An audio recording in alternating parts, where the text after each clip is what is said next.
महाराष्ट्र की सियासत से जुड़ी एक बड़ी खबर इस वक्त आ रही है। शरद पवार गुट ने आरोप लगाया है कि अजीत पवार गुट की ओर से कॉल किए जा रहे हैं उनकी पार्टी के सांसदों को और यह तोड़ने की कोशिश हो सकती है पार्टी को। यह एक बड़ी खबर है इस वक्त महाराष्ट्र की सियासत से जुड़ी।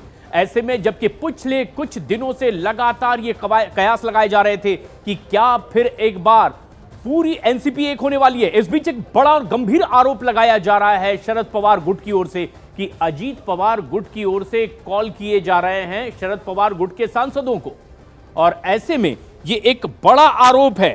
हालांकि शरद पवार गुट के सांसदों ने कहा है कि उनकी पार्टी टूटने वाली नहीं है। हालांकि अभी भी पार्टी का नाम और निशान अजीत पवार के पास है और लोकसभा चुनाव में हालांकि उतना कमाल अजीत पवार की पार्टी ने नहीं किया, लेकिन विधानसभा चुनाव में परिणाम पूरी तरह से पलट गए थे। दरअसल पिछले कुछ दिनों से एनसीपी शरद गुट में इस बात को लेकर जबरदस्त हलचल मची हुई है। अजीत गुट तो इस पर खुलकर कुछ नहीं बोल रहा, लेकिन शरद पवार की पार्टी के नेता खुलकर कह रहे हैं कि उनकी पार्टी के सांसदों को तोड़ने की कोशिशें हो रही हैं। एनसीपी शरद पवार गुट के नेता एक के बाद एक अजीत गुट पर आरोप लगा रहे हैं। आरोप शरद पवार के सांसदों को तोड़ने का लग रहा है। लोकसभा चुनाव में शरद पवार की पार्टी ने से 8 सांसद चुनकर लोकसभा में पहुंचे थे और इन 8 सांसदों में एक शरद पवार की बेटी सुप्रिया सुले भी हैं। दावा किया जा रहा है कि अजीत गुट की ओर से शरद पवार के सांसदों को कॉल आ रही हैं और कॉल करके बाप बेटी को छोड़कर आने जैसी बातें भी कही जा रही हैं। तो देखिए आगे क्या होता है, लेकिन अभी फिलहाल जो ये निकलकर सामने आया है कि अजीत पवार गुट की ओर से शरद पवार के जितने भी सांसद हैं उनको लगातार फोन कॉल्स आ रही हैं और उनको ये कहा जा रहा है कि वो बाप और बेटी को छोड़कर उनके साथ आ जाएं। शरद पवार और अजीत पवार दोबारा एक साथ आने वाले इस तरह की चर्चा हो रही है, आप कैसे देखते इन चीजों को? क्या मालूम अभी इसमें सच्चाई क्या है, क्योंकि ये जो सुनाई दिया वो तो ऐसा था कि पार्लियामेंट में हमारे 6-7 खासदारों को साइड में लेके कुल स्वयं सुनील तटकरी बोल रहे थे तो बेटी और बाप को छोड़ दो और तुम आ जाओ हमारे पास। मुझे शक ये आता है कि तटकरी को मालूम ही हमें कौन है,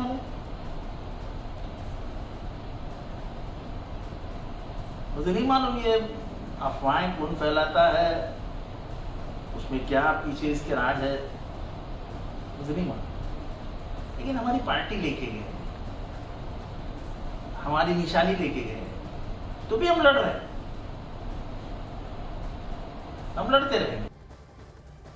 और इस पूरे मुद्दे पर शरद पवार की पार्टी में जबरदस्त हलचल मची हुई है। चर्चा 2 बातों को लेकर हो रही है। एक तो पार्टी में टूट की आशंका जताई जा रही है और दूसरी बात यह कही जा रही है कि चाचा शरद पवार और भतीजे अजीत पवार वापस एक साथ आ सकते हैं।